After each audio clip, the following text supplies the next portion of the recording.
This video is sponsored by SimpliSafe, and there's no safe like SimpliSafe.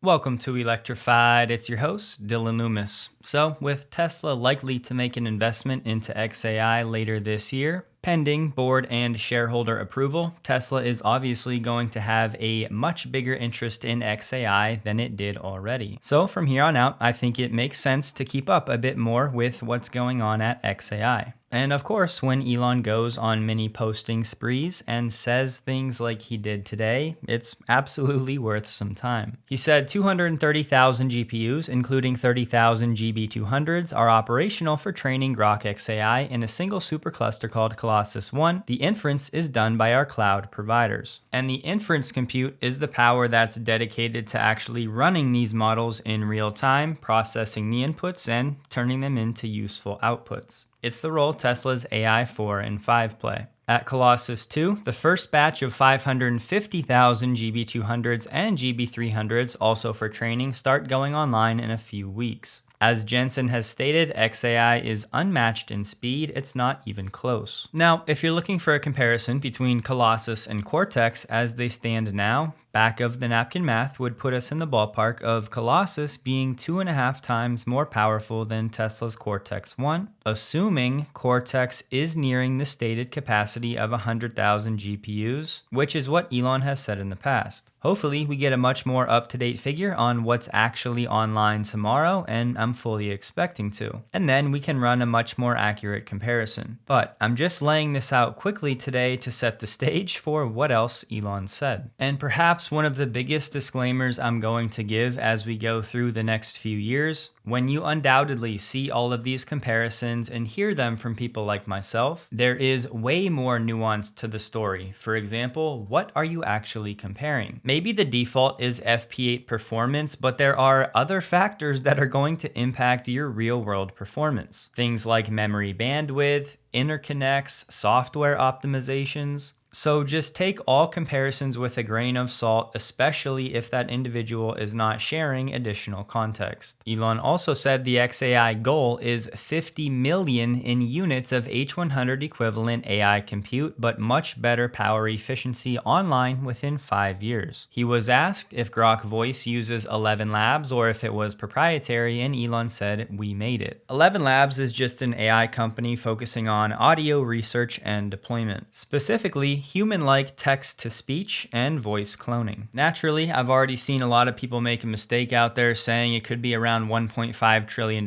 and again, there's going to be some leeway here with pricing and different things, but all they're doing is taking 50 million H100s and multiplying by the average price right now, which we could peg at $30,000 to get to that $1.5 trillion number. But don't forget, GPUs might make up only about half of the total cluster cost. There's still roughly the other 50% of the cost that would be the networking, power, and cooling. Meaning between the GPUs and then all of the infrastructure to run those GPUs, you might be looking at $3 trillion. But as I said, over 5 years, the prices are likely to come down, Elon said, with much better efficiency, which begs the question, how much more efficient? What's going to happen to energy prices over the next 5 years? There are plenty of other variables, but at the end of the day, we are most likely looking at over a $1 trillion expenditure, and it might be 2 to 3 trillion when all is said and done. And just keep in the back of your mind the question, are these scaling laws, basically more data and compute, ever going to fall apart? Because so far it's been the case that more of both is just leading to better results, but how long is that going to go on? Which ties in very well with the bitter lesson in AI that many people like James Dalma like to talk about, which is the idea that scaling compute and data consistently outperforms specialized human engineering, aka human ingenuity matters less than raw compute resources in advancing AI.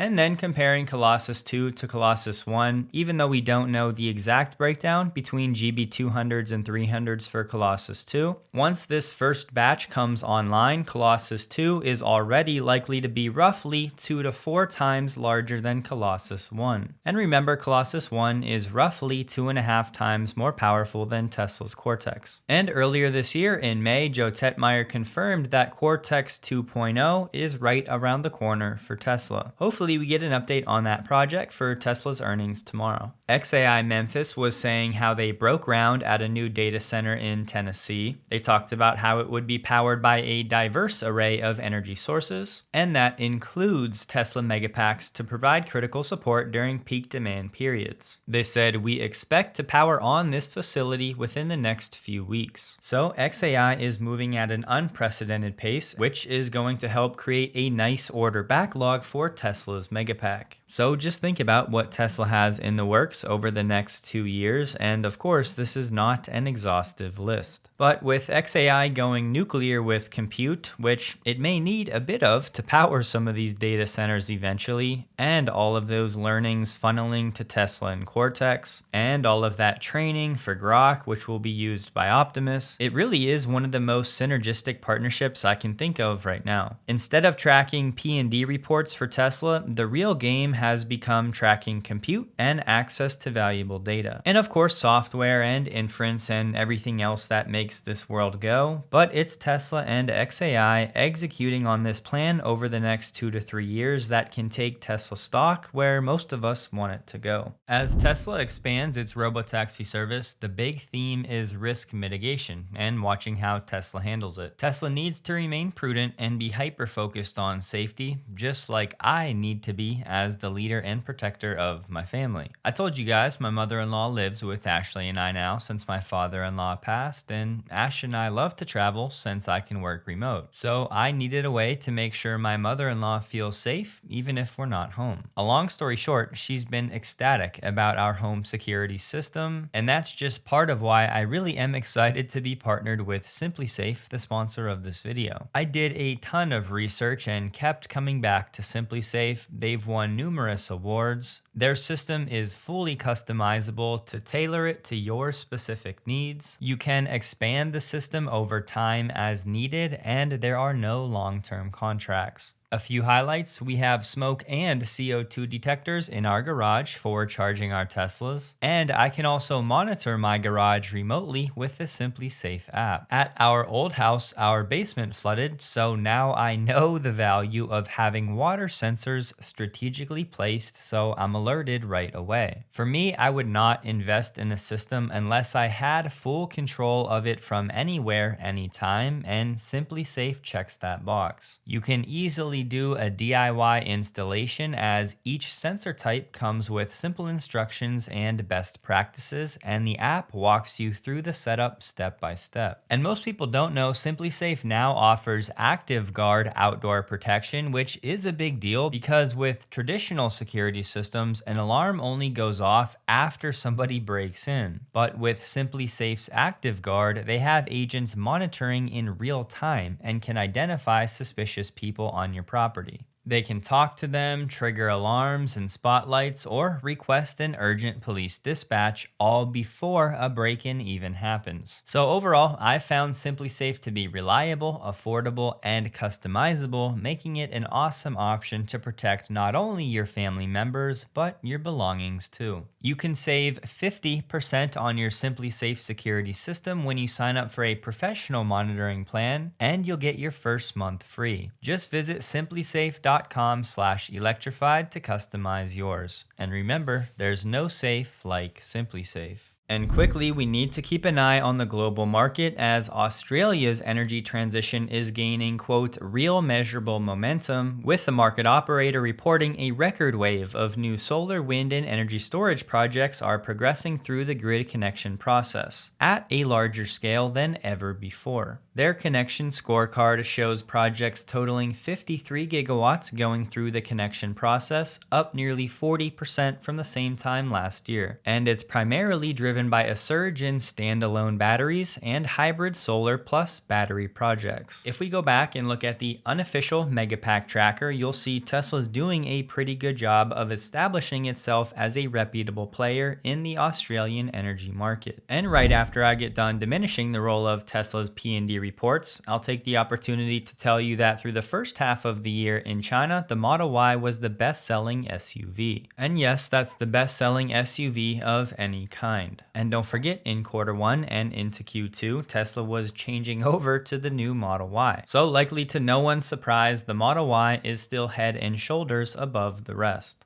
Just to drop in with the weekly Tesla China data, it came in at 9,900 for the week. Comparing that to the same week in Q2, that number was 6,800. So quarter over quarter, Tesla China is up 72%. Year over year, through the first 3 weeks, Tesla China down 4% and year to date down 4.6%, but closing the gap. Everything is coming together with Tesla's Semi-factory, and Heinrich Zane put together a nice list of some of the companies testing the Tesla Semi, but I just wanted to clarify, I'm pretty sure he limited this list to logistics companies. I say that because we know there are other companies testing the Tesla Semi like NFI, TCI, DHL, Cisco, Costco, Walmart. All of these companies are testing to some degree. We know about Pepsi, and we also have Martin Brower, DHL, SAIA Freight, Watt EV, US Foods, ThyssenKrupp,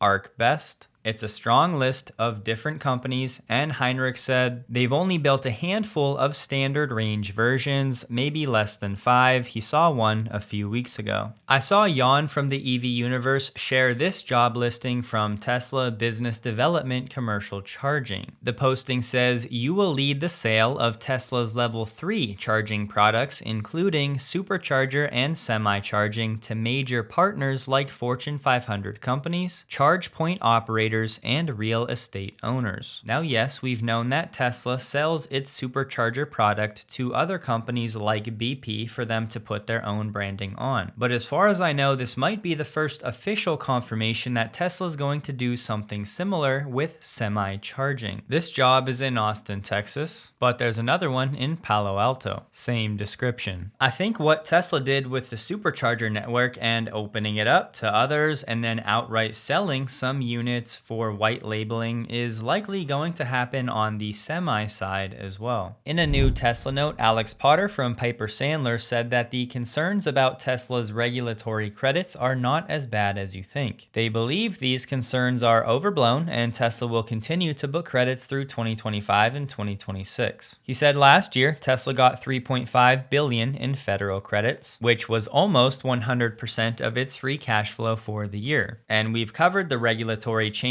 but despite those, Potter is saying that no, he's not expecting much of a change for 2025. He's expecting $3 billion for this year and then another $2.3 billion for 2026. But here's the problem. I know a lot of people like Alex Potter because he was on Tesla Daily back in the day, and I do have some level of respect for him. However, it's hard to do when you go back and actually fact check him and you learn that Tesla's regulatory credits for all of 2024 were only $2.7 billion. Now, maybe he was including other credits like from the $7,500 tax credit in Tesla's credit income. That's certainly possible, but if you're going to put a note out, you definitely need to specify the difference. And the context of the conversation had to do with Tesla's regulatory credits. And you know what they like to say, the devil is in the details. We've talked about both sides of this, how the ZEV credit program was only in certain states in the US, and Tesla can still earn them in Europe and China, and the regulations reducing those penalties are being challenged in court and all of that. But it's basically a carnival game trying to predict regulatory credits, even for Tesla, but unfortunately he did not give us an explanation for why he's not concerned about the credits going lower. And just to show you the full picture, William Blair, which is a Wall Street firm, their analysts are estimating Tesla's credit revenue will go down 21% this year to $2.1 billion and dropping to $595 million in 2026 and be gone by 2027. And for what it's worth, William Blair's tip ranks are somewhat respectable. We're going to zip through some of these comments from Elon because I'm guessing many of you have seen them already. But for those that haven't, Elon said our Tesla self-driving capability will see a step change improvement as Tesla integrates upgrades for the Austin robotaxi build into the general production release. He said we need to validate that improvements for Austin don't cause regressions elsewhere. For Europe and China, we're awaiting regulatory approval. hopefully soon. I did want to clarify there's definitely some confusion because Sawyer asked, can we expect this in Q3, sharing a post from Elon? The problem is that post had two separate software updates. One was the new version of software that's operating in Austin on the robotaxis that will merge to the main branch soon. I believe that's the one Elon is talking about. Separately, Elon said we have a more advanced model in the alpha stage that has 4 times the parameters but still requires a lot of polishing. That one is probably ready for deploy in a few months. That would take us to likely sometime after September. So back to Sawyer's question, to that Elon said, looking good so far, and I'm taking that to mean the first part, the new software version that's being used in Austin will be coming to the main Tesla branch soon, and that we can expect to see that sometime in Q3. So again, no, we're not talking about this new, more advanced model with 4 times the parameters. We're talking about the model being used in Austin. And listen, I could speculate until I'm blue in the face about Hardware 3, Cybertruck in Canada, but for now, we just have nothing official. As always, I think Tesla will do everything in its power to release at least a hybrid model of each latest version to Hardware 3 vehicles. It may just be a few weeks or months behind the main timeline. And as we've seen, it may not be as smooth or polished as the version on AI4. But yes, I do think in time you'll absolutely get an update. In Austin, the robotaxi network no longer strictly navigates to the pickup point. Now it'll stop right where you are if you're ahead of the pickup point. Replying to that, Elon said, upgrades. Here's a quick video of that. So that's pretty quick iteration when it comes to improving pickup and drop off, which yes, are all features that Tesla is going to want to fully iron out before launching to the general public. But we all just need to be patient. That time is coming.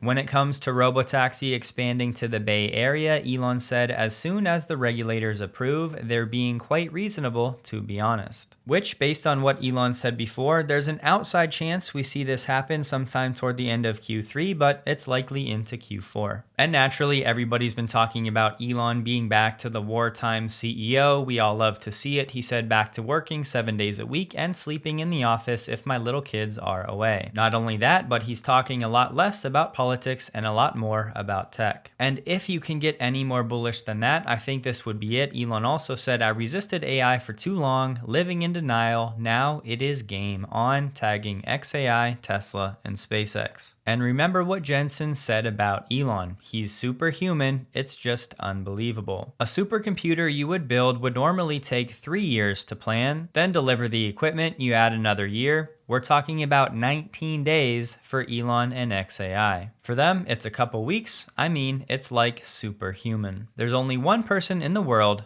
who can do that. We got another minor robotaxi app update. It says, I'm pointing the way, find your vehicle with an arrow, automatic light and dark mode setting to follow the system, some design tweaks and bug fixes. Just FYI, I still have not heard anything about Tesla expanding beyond that 11 number of cars in the active fleet. There's certainly a chance it could now be sitting between 15 and 20 and people just aren't tracking it accurately, but perhaps we'll get some information about this tomorrow. And it's official, the app does now show you if the location is open or closed in the app. And finally, Tesla's diner in Hollywood has officially opened at 4:20 p.m. But first, they did hold a soft opening for first responders at the diner, which I think was pretty awesome. A very nice way to appreciate them and their work. This has been covered very in depth, so just a few quick highlights. There is an entry code to get into the building that shows up in the Tesla UI, and I'm being told it's the same for everybody. But of course, Tesla could change that over time. Elon said if our retro futuristic diner turns out well, which I think it will, Tesla will establish these in major cities around the world, as well as at supercharging sites on long distance routes. An island of good food, good vibes, and entertainment, all while supercharging. And to that point, Elon did agree to making one in Starbase. When it comes to Optimus serving popcorn, to which Elon said this will become normal in a few years, I am hearing that this wasn't indeed teleoperated, which really should be the expectation at this point. In my opinion, Optimus would not yet be ready to operate autonomously with the general public. As we've talked about, not to take anything away from this because teleoperation isn't as straightforward as I think most people believe that it is, but yes, engineers confirmed this was indeed teleoperated. As we can come to expect from Tesla, everything I'm hearing about the experience and the software integration and watching the videos, ordering the food is all incredibly seamless. And Tesla does now have a dedicated web page for the Tesla Diner. I'll have it linked below if you want to check it out. Honestly though, my biggest surprise was how Tesla handled the sourcing of the ingredients for all of the menu items. Elon said the ingredients are sourced from local farms, and Tesla says the overwhelming majority of the ingredients sourced for the diner are rooted in responsibly sourced, sustainable local products available within a full charge of a Tesla. Pause and read the details if you want, and look, I'm not trying to say they're serving superfoods or anything like that. I'm just saying for comfort food like this, I think they did a really good job of sourcing it responsibly.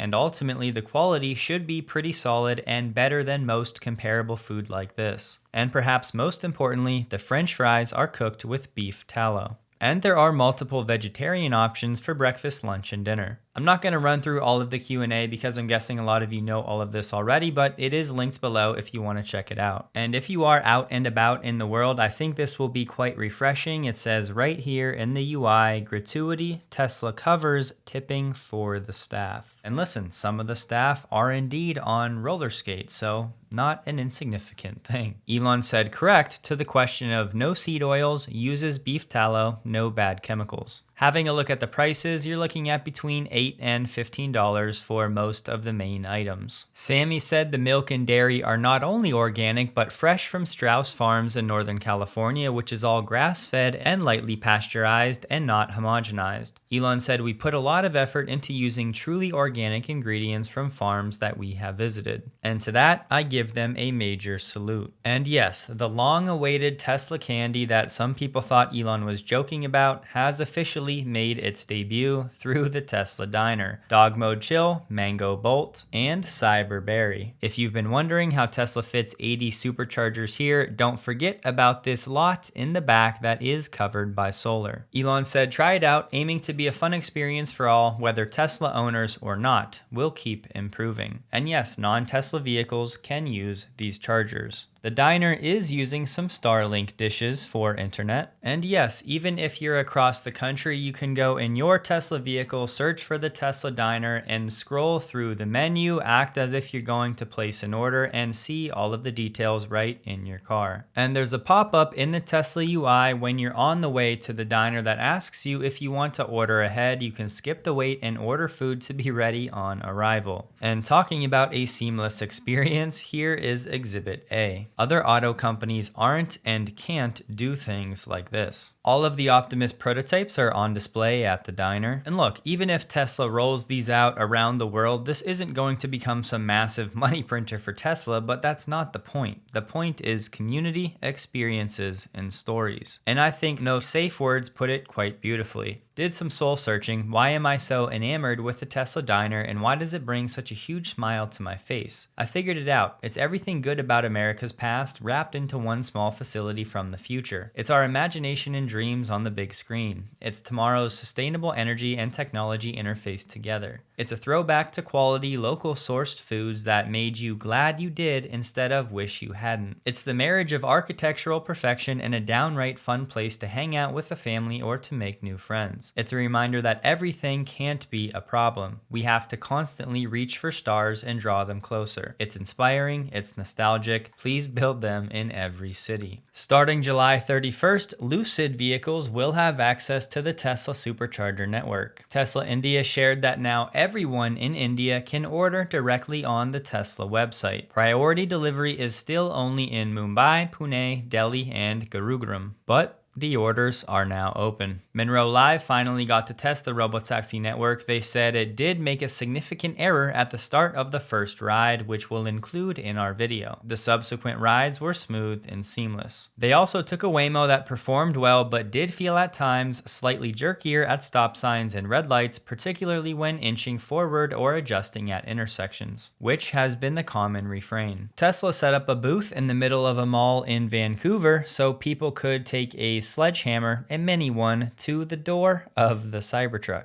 and just straight up letting some people wail on it. Kinda cool. Just so you know, there is some controversy. The California DMV is claiming that Tesla's been exaggerating the capabilities of autopilot and FSD and misleading consumers. Starting this Monday, there will be a 5-day hearing. They're saying the regulator is looking to suspend or revoke Tesla's dealer license, which allows it to sell vehicles in the state. But just like Tesla has defended itself successfully every time so far, the lawyers said Tesla repeatedly and explicitly makes clear that its vehicles are not autonomous and require active driver supervision. This is nothing Tesla has not seen before, so for now, I have no concerns about this one. A Tesla engineer left the company, but I just wanted to point out what he said. Super proud to have contributed to the robotaxi launch. Robotaxis will scale fast. All new orders in Europe and the Middle East now have the FSD transfer option available. And Tesla has appointed a new head of sales. Formerly, he was a longtime IT executive and his name, Rajiv Jagannathan. He joined Tesla in 2012 as a senior staff engineer, working on internet infrastructure and cloud security. So from IT executive to running Tesla's global sales program, it's batter up. Tesla stock closed the day at $332.11, up 1.1%, while the NDX was down 0.5%. The volume was 24% below the average. Don't forget, check out SimpliSafe linked below. I'm telling you guys, it's an awesome, very easy to use, customizable system if you're looking for something like that. Don't forget, no episode tomorrow on Wednesday for Tesla earnings. Hope you all enjoy the day, and per the usual, we'll be in touch again on Thursday. Hope you have a wonderful day. Please like the video if you did. You can find me on X linked below, and a huge thank you to all of my Patreon supporters.